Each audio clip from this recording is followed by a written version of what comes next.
Okay, Ariel, good to see you again. Welcome. Okay, we're back to the holy Ein Beis, and we're into the concept now of making a person. And a person has to has to look at himself as though he's really a combination of two.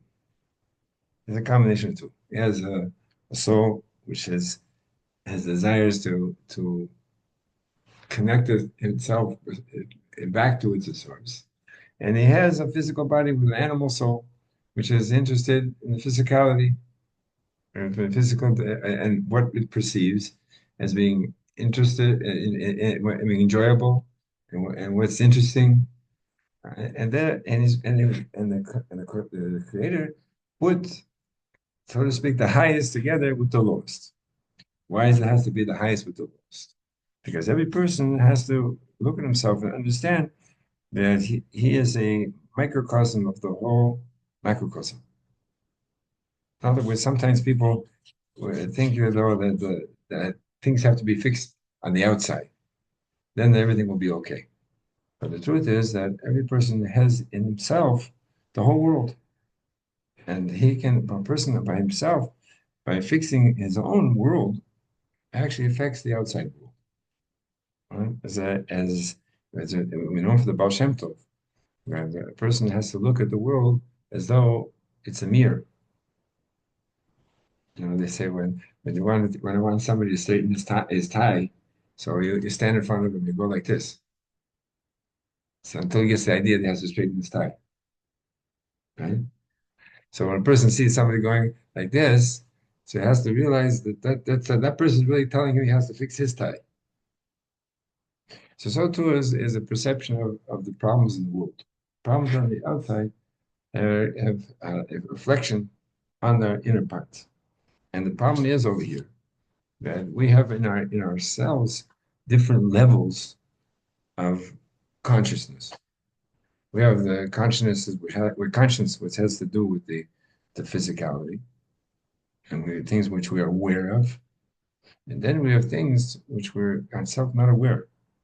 They're influencing us, but we're not aware. And that's one of the reasons why it says that a person in the time when there's a basic English, so it should be rebuilt immediately. So if a person did something by mistake, so then he has to bring a sacrifice. Right? Somebody didn't keep the Shabbos. They made one of the malachas on Shabbos by mistake. So the question is, well, if it's only a mistake, so why does he have to bring a korban? If he did it on purpose, so you think you have to make something. And the truth is that most of the korbanos are not have nothing to do with something which is done on purpose. Talking about something was done by mistake. Person wasn't aware. Something he forgot. So why is that to bring the korban? So this is the message is that those things which are in our souls, which are influencing us, which we're not aware of them.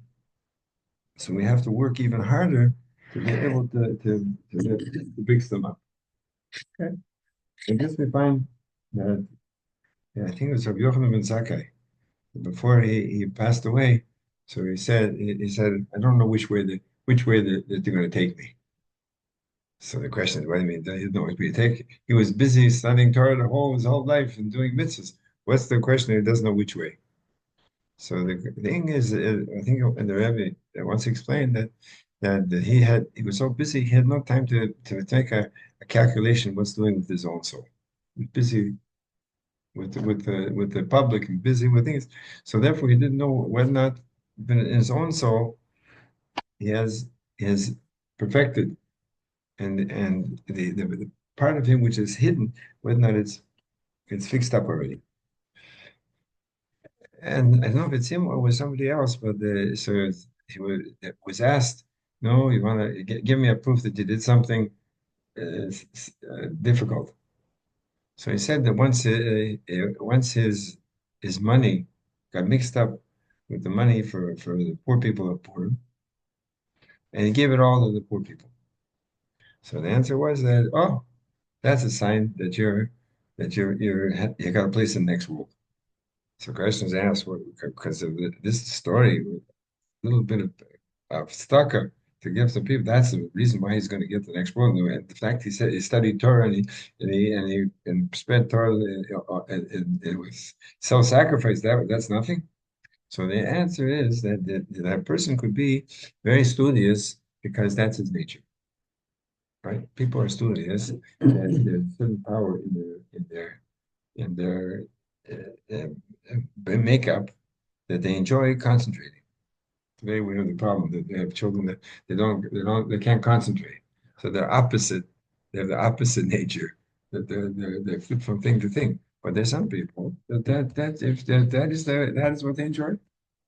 It's enjoy ideas, enjoy studying, and that's the nature. That's the nature. It's caused through a certain part of the body, and it's called the mora, the gallbladder. And if there's a certain kind of gallbladder which affects the person, that he should want to concentrate, enjoy it.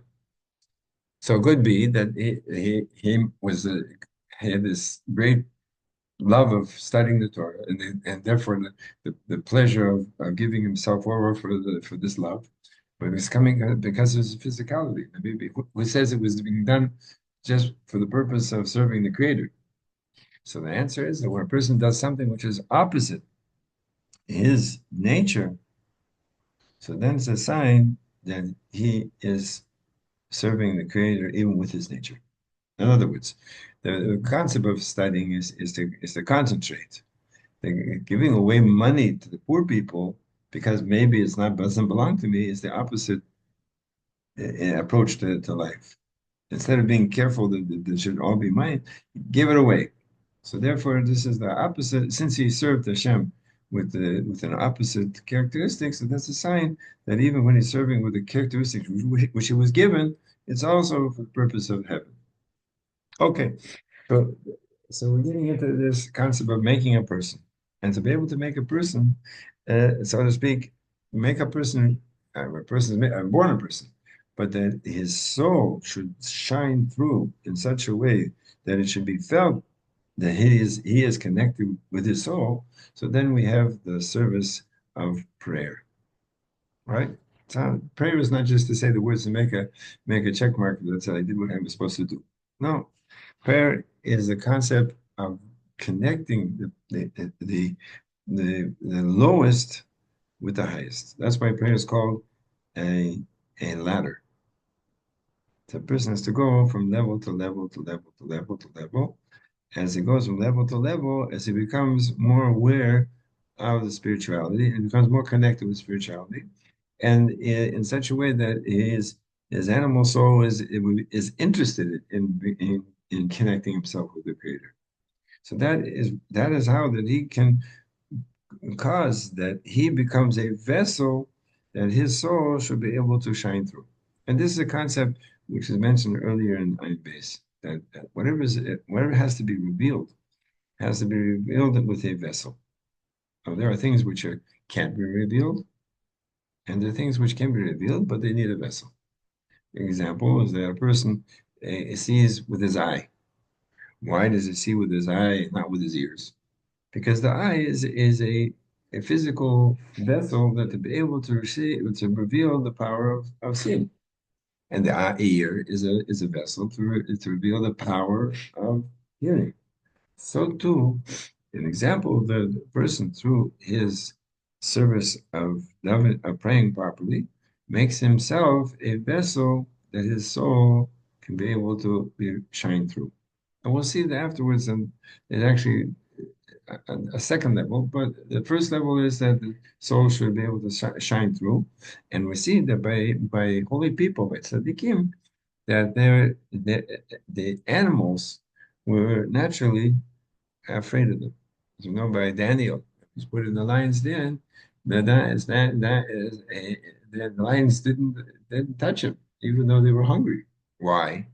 Because his soul was shining through. And the soul is shining through. So naturally, animals feel that the person is from coming from a higher level. But if the soul is not shining through, so therefore it becomes a problem of the fact that his animal soul is dominant, and therefore an animal sees another animal, and then he decides whether it's worthwhile to attack. But tzaddikim, so they have their tselem elokim, and the tselem elokim is naturally a higher level, not from this world, and the animal naturally becomes afraid. Very interesting. The animal is very sensitive, and the sense of the spirituality. Once a person, when one of the alim, the person that makes a bris milah, he told me that he was making a bris milah in a certain place, and there was a dog. There was a dog in the room. So he said that this is the seed of Eliyahu, and all of a sudden the dog got up and hid behind underneath the table, didn't want to be around. In other words, the dog sensed that Eliyahu Navi had showed up to find himself to hide out. Okay, so now to be able to get into to prayer, we have to go from step to step, and it begins even before a person, as a person wakes up. At the moment when he wakes up, so the Rebbe in Dvar Mocha says that moment, his essence of his soul, his Mashiach, the level of Mashiach of his soul, is connected to the level of Mashiach. The it runs into the essence of the Creator. Two essences connect together at that moment. It's like the moment a person, like a person is born. A person is born, so he's completely in the world, but yet he doesn't have a name. So he's here, but there's no name. So too, that the moment a person wakes up in the morning is that moment he's connected in essence, even before he begins to say the modani, he begins to bring it down into understanding and to explain to his animal soul that there's a king and they have to give yourself over and you have to believe. But even before that moment, there's a connection that's above understanding, above speech, and the essence connection, and the connection of the person's essence with the essence of the Creator. And that's the level of Mashiach. Everybody says we want Mashiach now. We want this revelation of this highest revelation of Mashiach, of the soul, Mashiach in the world, right, to be revealed, and once that's revealed, then the whole world becomes a higher level. That the truth is pouring through, right? And that's one of the reasons that we say the Chiyad Donenu, that the Chiyad Donenu is that to reveal Mashiach, you need the people to accept it. Just as sort of like said, there's the people on the outside, so the people on the inside. The person has to connect himself to Melech Mashiach, right? As it comes that we know that the king can be a king, but until that he's accepted by the people, so he can't do what he wants to accomplish. And we know by David Melech, that even though David Melech was anointed by the prophets, it took almost 7 years until the Am Yisrael accepted him as a king, and then he could be king. Okay, so now therefore the moment when a person wakes up, that's when he begins his service of prayer. And prayer, being we're saying over here, the prayer is the concept of waking up a person's animal soul and his interest that he should want to connect with the Creator. And then we'll try next time we'll go for the step to step. As they say, we should have the Gula right now, and the Mashiach now, Yechia, the name of Rabbeinu,